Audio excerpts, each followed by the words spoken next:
Hey everyone, welcome to Group Text. My guest today is Tara Schuster, who burst into our hearts with the 2020 best-selling collection of essays, Buy Yourself the Fucking Lilies. Now she's back with her second book, Glow in the Fucking Dark, which shows us it is possible not only to emerge on the other side of trauma successfully, but to glow like a star and smile while you're doing it. The only thing I'm going to say is read her books. They will make you laugh. They will make you cry.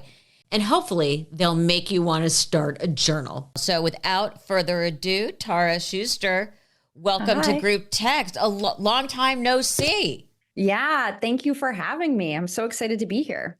Excited to have you. So we met at a lunch and we were seated next to each other.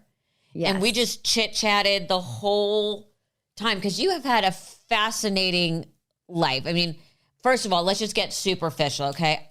I have to say, the cover is so pretty. Look at that. It's been on my nightstand. It's beautiful.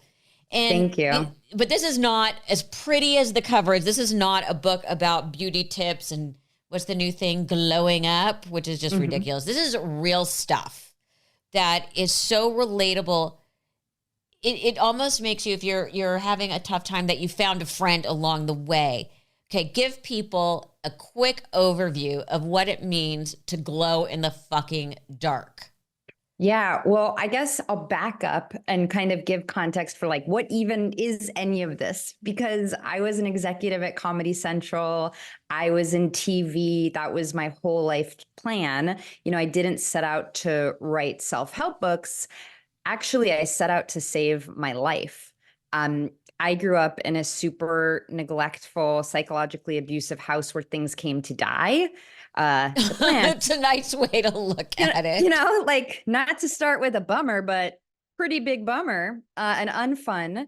And I just, you know, to cut a long story short, and you can read all the details in Buy Yourself the Fucking Lilies.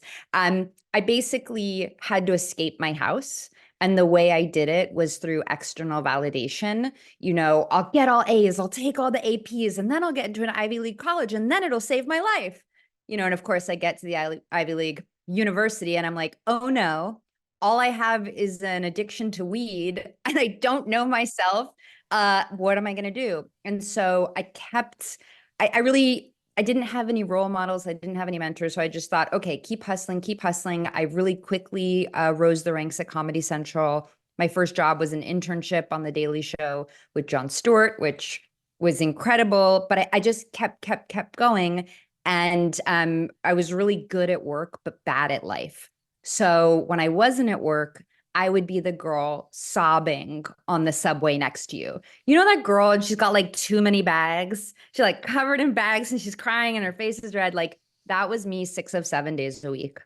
And so I kept hustling, kept falling apart. I had severe anxiety and complex trauma problems. And I might have kept going this way, except on my 25th birthday, I drunk dialed my therapist and threatened to kill myself. Well, at least you drunk dialed your therapist. I think I may have done that once or twice, but the opening scene of the book, yes, driving like an absolute lunatic through the desert with your therapist on the phone. You had been let go at Comedy Central. She tells you to pull over. Yes. Why did that simple command resonate with you? You know, as I was saying, external validation, that was everything for me. And I got very unceremoniously laid off from Comedy Central. And you have to understand that Comedy Central was my identity. People would introduce me, Tara Schuster, Comedy Central, like it was my married last name. And that's where I got all my status, all my self-worth from. So when I got laid off, it was the pandemic. I was single. I was in my apartment alone with no more distractions. All my worst traumas, the things I thought I could never, I couldn't even think about them, much less fix them. They all bubbled up to the surface. And in a very wise decision, I decided, you know what? Instead of dealing with any of this, I'm going to get a job as an election worker in Arizona, and I'm just going to move there and like save the world. like a new By the way, distraction. I will follow that logic. I get it. I Right? totally get it. I couldn't stop moving. And so on the highway, so I'm on Highway 40 in the Mojave Desert. I've decided to move to Arizona with basically I grabbed my Vitamix. Like those were the possessions I brought with me.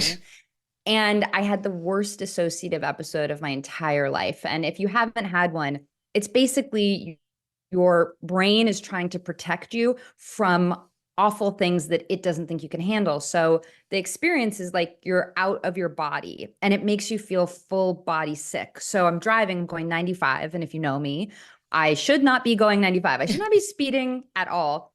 I have my hands on the wheel and I know they're my hands. Logically, like I get it, but they're floating above the steering wheel and I am out of control. And so my therapist called me. Thank God. Wait, Hallelujah. Amen. You Yeah. actually look down and feel and see that your hands are floating. They were not actually floating. No, they were not floating. It felt like I was outside of my body. And even talking about it gives me a little bit of the sickness that you feel. And anyone who's had one, it's just, it makes you want to throw up all of your insides because that would feel better than how you currently feel. Right. So my hands were firmly on the steering wheel. They did not appear to be. And my therapist called me and she said, you know, what are you doing? I'm like, well, I'm moving to Arizona, duh, gonna get a new life. She's like, okay. And I explained, you know, I'm going 95. I feel like I'm having a panic attack and a dissociative episode, and it's awful. And she's like, well, are you safe? And I'm like, yeah, of course I'm safe. I'm just going 95. I'm just going 95 on the freeway. Don't worry about it. Don't worry about it. And she's like, okay, that's not safe. You need to pull over. And it was in that moment that I realized I have been hustling, running, going, avoiding since forever. And it doesn't work because I feel full body sick and like my hands are floating above a steering wheel. This is a new low. And so I pulled over to the side of the highway. And, you know, to get back to your first question, what does it mean to glow? Because I had decided to go at night, great decision, moved to Arizona dead of night. There was no light pollution. I was in the desert. And I pulled over and I looked up at the stars. And maybe it's because I live in LA. And when you think it's a star, it's actually an airplane. You're like, absolutely. JK, there were no stars in the sky. But I looked up and it felt like I was in a star field. You know, I couldn't describe. It was unbelievably gorgeous. And what I remembered about stars in that moment is that we are made of stars. Not in a cutesy way, not in a way that I'd write on a Hallmark card. The carbon in our muscles, the iron in our blood, legit come from stars. And as I looked at those stars, you know, in a hyper-partisan time, we all still agrees stars are dope as hell. Yeah. Stars, like nobody's questioning, are stars amazing? Are stars miraculous? No. And I just thought, if that's within me, and if those stars can glow in a bleak night, and I remember it was a bleak time too, 2020, you know, best time of all of our lives. Oh, yeah. Awesome. Like a total party all the time. Yeah. I just thought, can I glow like those stars do? I have that within me. Can I glow? And that was really the beginning of a journey to find, who am I when my job is taken away? I don't have a partner. I'm all by myself and I have to face what's within me.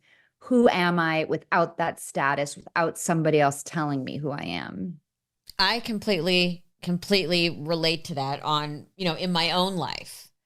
You know, when my mom passed, not only did I lose my mother, not only did I lose the one person I knew who would be on my side through thick and thin, I lost my work partner.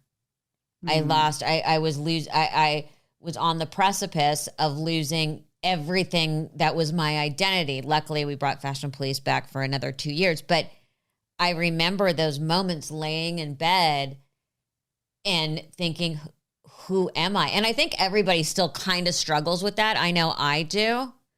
But I completely completely understand. And I made bad decision after bad decision after bad decision. And not only till about 4 years after did I realize all the bad decisions I was making, specifically in a relationship, and got out, which was one of the hardest things I ever had to do, but the most important and probably the best.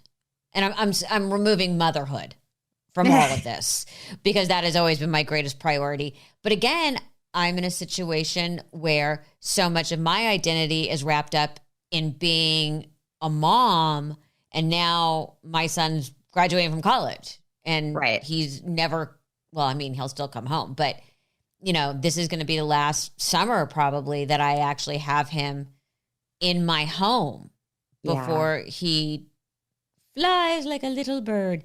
But so I completely relate to that. Not in your stomach when we identify so much by our labels. Absolutely. And I mean, that was one of the biggest truths I learned, which basically nobody wants to hear, which is anything external to you, if that's what your identity is wrapped up with, if you've given the keys to your life to something else, it's going to be a bumpy ride. Even something, I'm not a mom, but I have a lot of readers who are in the same position where they've invested all of their time, their energy, their love, of course. And in the meantime, they didn't have an identity that was their own. And so no, we all face this over and over and over again if our identity is based on anything external. But if our identity is based on how do I show up in the world, if we actually, I call it, I have a values filter, you know, where I know what my values are at any given moment, it makes decision-making way easier. It makes how I spend my time way easier because I know myself at such a core level. And so, I mean, nobody, you know, I was once nominated for an Emmy, and I usually hate Emmy season because, it's like, you know, it's like TV prom, and you're like, oh my God, yeah, I'm going to sit in this auditorium and it's going to be awful. I mean, and where is my seat? Am I in the good section? Which I never was. Yeah. And, you know, so I hated Emmys until I got nominated for one. And then I'm like, yay, Emmys. They're like the best thing that ever happened. I'm so happy. And as I told you, I had a dad and mom who were super, super neglectful.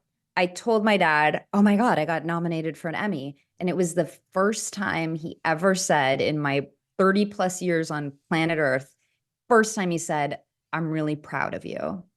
Wow. And I was just like, I made it. Like, I did it. I'm complete. The Emmy completes me. And now forever, it's going to be Emmy nominated Tara Schuster. This is going to be my PhD, you know? So excited. And I'm out at a work dinner with my colleagues, and I get a phone call from my boss's boss's boss. That's, by the way, when you see that come up, it's never good. No, it's like I'm like, oh no, am I fired? You know, I like, this is gonna be horrible news no matter what it is. And he says to me, you know about that Emmy nomination? I'm like, yeah. You know, it's not really a good look for an executive to be on the Emmy nomination. And let me explain what that means. I had been a producer, and that's what I was nominated for, but I switched over to the executive side. Right. And so he was saying, as an executive, you know, he said, it's not a good look with talent. I mean, what are people, you know, because basically as an executive, you don't want to take credit for somebody else's work. Right. But I explained, but wait a minute, I did the work. And basically right now I'm just working 2 jobs. It's not like I stopped producing. It's just like much, much worse. And he said, you know, that's sort of the way it is. And you've got a big choice to make. And I realized what he was saying was, you need to unnominate yourself. And unnominating myself was one of the most humiliating, embarrassing, terrible experiences because it had meant so much to my dad. Right. And because it had been so public, you know, and I thought, oh my God, are all my friends, when they don't hear my name, are they going to think I was a liar? You know, what are people going to think? And it was really in that moment, I had another one of those come to Jesus moments of, my worth cannot be tied to anything external because anything external can be taken away. But the reason I got that nomination was I was working with genius comedians. I worked my ass off to make this incredible web series. It was the thing that I had poured my heart and soul into. That was beautiful and that was wonderful. And that process made me feel prouder of myself than I ever had. And that was just like the biggest slap in the face example of process over outcomes. You cannot be attached to the outcome. You can be really attached to how did I conduct myself? Was I creative? Was I a good collaborator? All those things I can control, and all those things are my identity. But the shiny statue, meanwhile, if anyone wants to nominate me for an Emmy, I'm totally down. And I was going to say that executive slash producer thing we shall now know as the Andy Cohen conundrum. Oh, yes. I was an early Andy Cohen. Yes, you were. Look at that validation I just gave you. Thank you, Melissa. Thank you. You are so welcome. I want to touch on a couple things, buzzwords the hierarchy of pain. Yeah. What exactly does it, because we all have gone through pain. Yes. Yes. So I believe most of us, I know for sure a lot of us, we believe that we don't have a right to feel as bad as we do. So you might have a childhood, just for my example, I grew up in an open construction site where the foundation was literally constantly shifting. And one of my first words was pylons, because that's how often they talked about needing to prop up the house. And even still in my 20s, I thought, well, I have constant anxiety to the point where I'm literally kneading at my breast because that's where my anxiety knot lives as I walk down West 11th Street. I look crazy. I was crazy. And I would think, well, I didn't have the worst childhood ever. I don't have a right to feel as bad as I feel. I should feel better. I have food on the table. I have And so what we do is we deny our pain because we think, well, somebody else had it worse. Somebody else had it worse. I don't deserve to feel this way, which is just about the most toxic thing you can do, because when you don't acknowledge your own pain and you resist it, it persists. It even gets bigger and much, much worse. And it's not like you helped somebody else that you perceive to have had it worse than you. And actually, that's pretty condescending that you think, oh, well, they must be so bedraggled, this person in my mind. So it's ineffective, it's condescending, and it doesn't help anybody for you to deny your pain. The really brave, courageous thing is to say, I am allowed to feel the way I do. It really doesn't matter if it was the worst case scenario or just middle. If this is how I feel, I need to take care of it. And I have to give credit to Lori Gottlieb, who coined the term, the hierarchy of pain. Okay. My mom used to have a saying, which was, you allow yourself a weekend wallow. You get basically a weekend to feel sorry for yourself, and then you stand up and you get your act together and you keep going. One of the buzzwords that I know that you don't use like this, that's really under my skin right now, is trauma.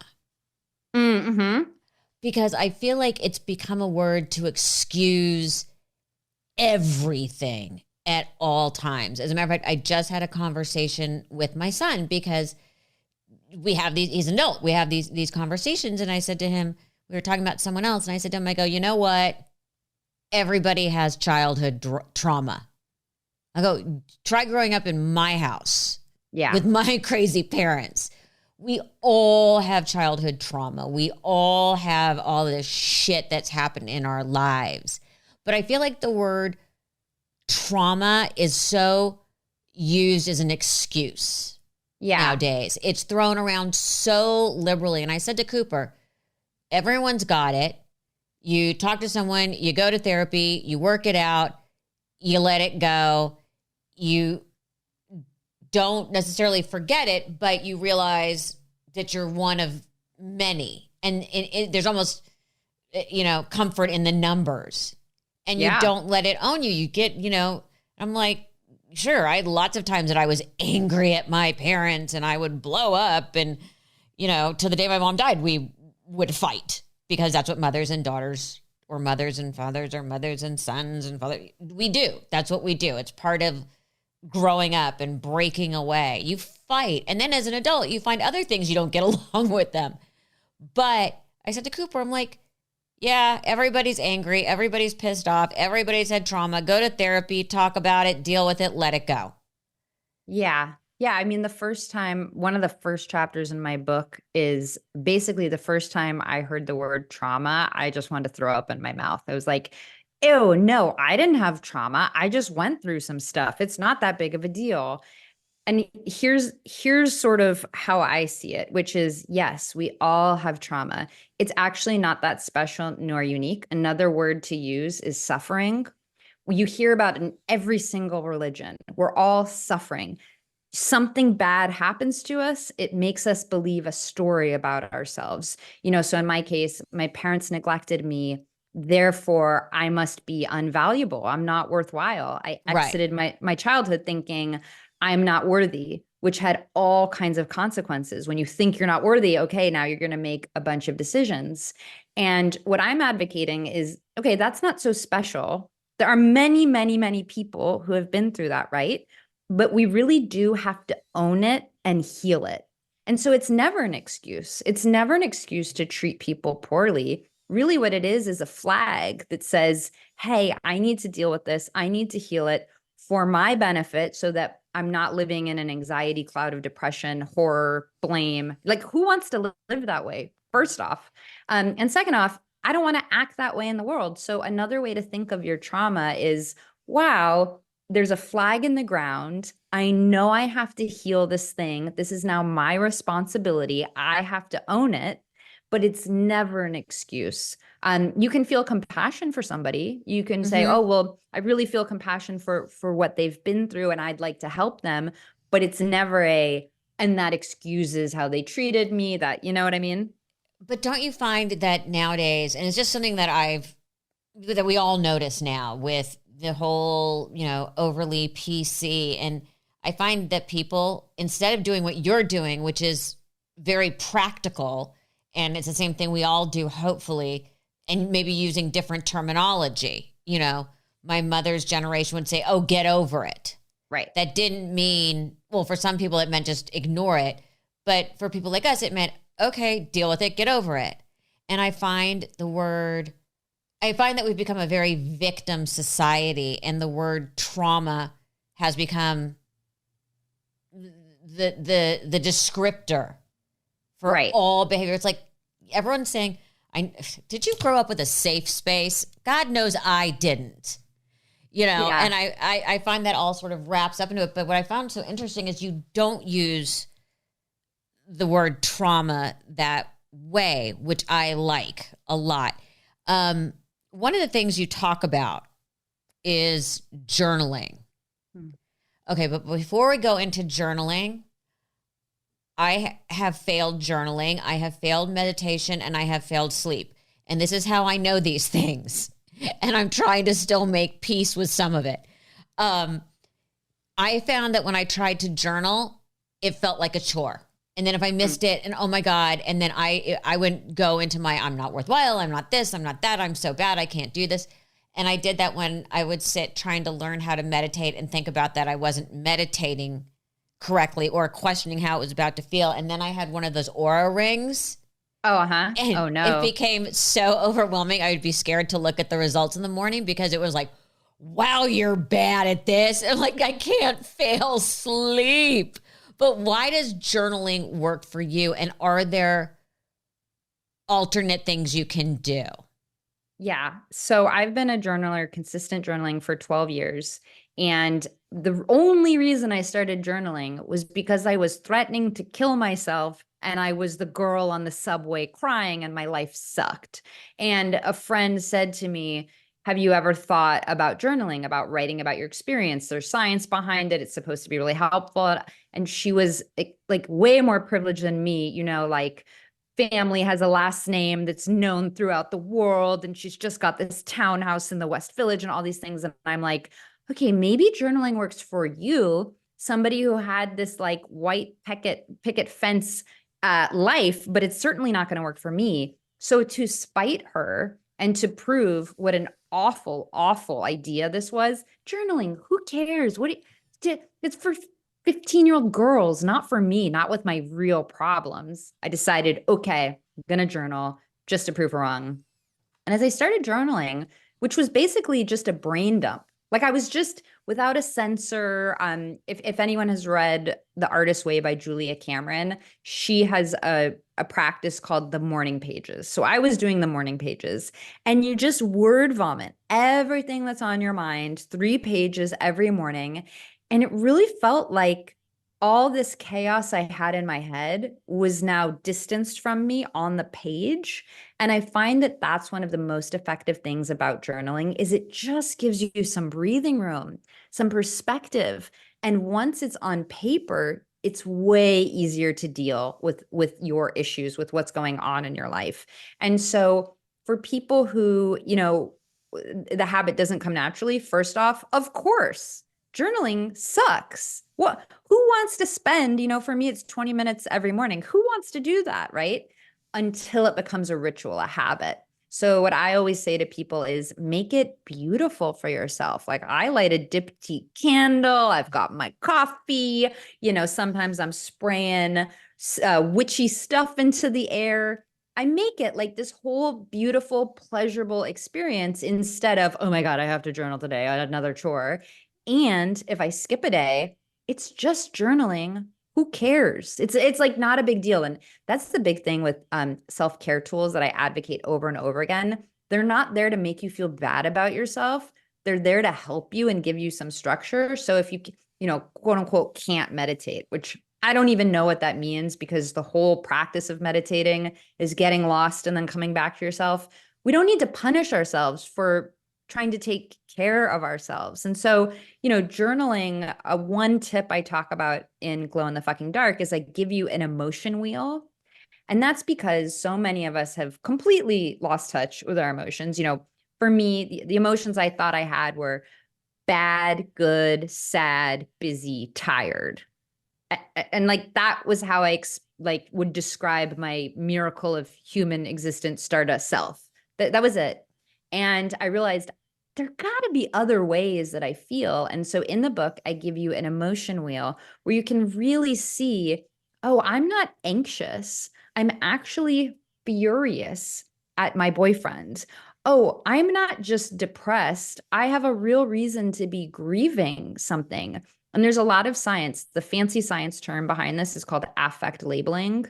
But it really, scientifically, the studies say it lessens symptoms of anxiety, depression, all sorts of benefits, just writing down how you feel. So if you're like, I don't want to journal, this is too much of a big deal, get an emotion wheel and every morning, just ask yourself, what am I feeling? That would be an awesome journaling practice. Mm-hmm. And you don't have to write in beautiful prose. No, it's not for anybody else. My journal looks like a drunken toddler, wrote it. It's my handwriting is awful. It's not a product. It's not something you're going to sell. It's not about your brand. It's not about, anything like that. It's just a word vomit of this is who I am. And, you talk about, I agree that terms like safe space, trauma, narcissism in particular are really being bandied about and kind of have lost meaning because not every ex-boyfriend is a narcissist. Many are. Many are. Many are. Yes, but not many every. are. Maybe he was just a jerk. Yeah. So what I find really effective. So for my form of journaling isn't I'm writing this narrative of the pain of my life. It's just a tool that on a daily basis kind of gives you perspective. You can check back in with how you feel and you can do something about it. Because if you realize, oh, I'm not just a wash of anxious, I'm furious. Now I have about 10 action steps I can take to help myself, as opposed to, I hate when people say, well, I was just born an anxious person. Really? That's just like a diagnosis of your life? Or do you experience anxiety some of the time? I think it's good to have these diagnoses, but not great when a diagnosis becomes your personality. Right. What I love about the way you approach things is and it's how I approach things, which is probably why we bonded at lunches. I'm very realistic. Yes. Which you are too. Like you said, you know, you're not anxious, you're angry, and that's what's making you feel anxious because you're going to have to deal with this person. Yes. That exactly. kind of thing. And I feel like nowadays, again, we're such a hyper, almost over therapied society. No one is taking responsibility for themselves. And it's everybody else's fault. How do we, especially the younger generation, everything's an excuse. How do we teach the younger generation to stop making excuses? I mean, I know that I do it with my son because that's how it was done with me, which is we're just straight up about it. I always say, if you want to change the world starting today, really start addressing what has happened to you, the situations you've been in, because as you heal yourself, you actually become a model to other people of how they can heal themselves, and you show up in the world differently as a more compassionate, grounded person. And I agree, you know, I'm really thrilled that people are taking care of their mental health and realizing, wait a minute, people are no longer asleep at the wheel. Many people are no longer asleep at the wheel. They're self-aware enough to know, okay, I have issues. But where both of my books kind of take, I think, a different tact than a lot of self-help that you read, is what I'm saying is own it. Own your whole story. Own every good, bad thing that happened to you. Own it, because once you take responsibility, I'm not to blame for my parents abusing me. I am absolutely not to blame. And it's my responsibility to take care of it now, because I don't want that dictating the story of my life, which it will. You know, I always say that which you do not deal with will deal with you. It doesn't go away. It doesn't. Suppressing obviously doesn't work. And so some of the things like journaling, you know, if I were to talk to somebody, and I do, a lot of my Gen Z readers, I talk about step one, get self-aware, start journaling. Just get any perspective on what the hell is even going on. What are your issues? Ask yourself in your journal, what even are my issues? You will be shocked to see how quickly you know way more than you think you know. And then it's about taking practical steps. I think that actually is why we get along so well. I am all about practical, free, like nuts and bolts way to help your mental health. And there are so many, both of my books, and Glow in the Fucking Dark in particular, are full of small rituals you could do today that would not cost you a penny, that would markedly help you heal. And you know, in the book, you know, maybe I'm not being so funny right now. I think I'm pretty funny in written words. You know, it's not like a slog of a depression of a book. It's supposed to entertain you and give you these rituals. So I completely agree. Blame, there's another word for it. It's called learned helplessness. That's how they talk about it. Yeah, in psychiatry. So this is the concept that once you think you can't do something, you continuously prove it to be the point. And so they see this a lot with like helicopter parents. So if you take over your kid's project, what you are implicitly telling your child is that they're not good enough, smart enough to complete it on their own, that they need you to step in, which creates a feel like learned helplessness. They learn that they cannot help themselves. And we do it to ourselves when we say something like, I can't quit smoking, and then keep saying, I can't do this, I can't do that. There's this idea of neuroplasticity, which means these thoughts that you have, they're not benign. They create actual neural pathways in your brain. So if you think something like, I am unlovable and nobody's ever going to love me, that becomes true because you're etching it in your brain, and then we behave based on what we believe. So you make it truer and truer and truer. And so what I'm saying is, everybody pause, take a chill pill for like 1 second. Remember, we have so much agency in our lives. There's always a baby step we can take for our own healing, and take that step. On the other side of it, where I could really blame my parents. And people are shocked that I have a relationship with my dad. In many cases, somebody would have said like, absolutely not. I don't blame him. He went through God knows what. I have to take care of myself. It is what it is. I have to take care of myself. Now, that means I still have boundaries with him. I still protect myself, but it doesn't blame. It doesn't help anyone. Acknowledging, oh, that was really terrible and it made me believe that I was worthless. That's just acknowledging. That's acknowledging the truth. And now it's my responsibility to own my story, change my narrative, and basically write my way, create my way into the person I want to be, which is a much better way to live. And you just brought it up at the end of the book. You have a very honest account about your relationship with your father and sort of by proxy, your mother and the boundaries. But I would think another way to look at boundaries, which I think is such a powerful thing, is forgiveness. Yes. You might not be forgiving them for the actual actions, but you can forgive them. Or as I always say, always remember they did the best they could. Yeah. And I also think forgiveness is a topic we might give too much airtime to. Okay, you forgive them, you don't forgive them, whatever. For me, it took me 15 years to forgive my mother. It doesn't, you can't force forgiveness. So I almost take it off the table and say, let me just deal with how this affected me. Let me just take care of me.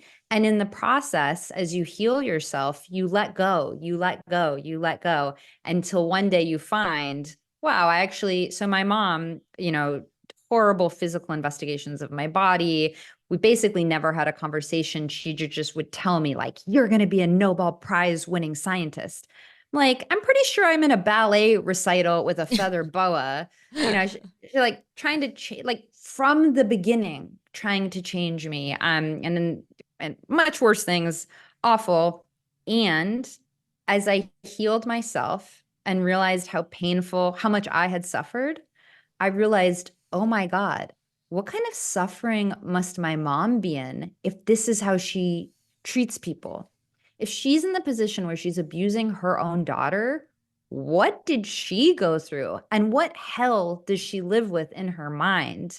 And I have great compassion for her because I know what suffering feels like. I went to the bottom of the well of my suffering. That's awful. And I don't need to invite her back into my life. I have compassion for her. I'm so sorry for whatever she's been through. And it's really up to me. In the book, I talk boundaries also is a very overused word. Another way to think about boundaries is a loving action you take. So with my mom, it's so that she's no longer in the position to dishonor herself over and over and over again. And with my dad, I stopped talking to him for 2 years so that I could deal with my own set of issues. It was very difficult. It was COVID. And all these families are coming together. And I'm like, right. Peace, Dad. Like, we're not I'm speaking. out. Yeah, I'm out. Enjoy your life. Bye. And, he's like 77 at the time. And the reason I did that was because I was always helping him. I was always his parent. And I needed to reparent myself and help myself. And so 2 years later, he got COVID. And I thought, oh my God, it doesn't matter. I've got to talk to my dad. And what I found out was in the preceding 2 years, he had gone to therapy to figure out, why is my daughter not talking to me? And he had basically become a new person. And I know this isn't common for everybody, but he was at the point where he wanted to change, where he realized something was wrong, and he wanted me back in his life. So my boundary was an opportunity for him to reevaluate himself and act differently. Because if you don't put up any boundaries, it's a very selfish thing to do, because you're not being real with the people around you. You're not giving them a chance to change their behavior. And if you just keep accepting what you're being given, why would they change? Like literally, what reason would my dad have to change if I just kept acting the same? So in these, right? And so in these family dynamics, somebody has to be the truth teller. That's another way to say boundaries. Somebody has to tell the truth. This is a messed up dynamic. It's hurting me. Every time my dad called, I didn't want to talk to him. It was degrading our whole relationship. It was awful. So I told the truth. This isn't working. We need to try something else. We just need to make a different choice. The choice is, I am not going to talk to you right now. Enjoy. And truly, if you talk to my dad today, he would say that was one of the best things anyone ever did for him, because it really gave him a reason to investigate his own life. Tara Schuster, Glow in the Fucking Dark. So good, so helpful. Oh, I could talk to you forever. Thank you so, so much. Thank you for having me. I loved this conversation.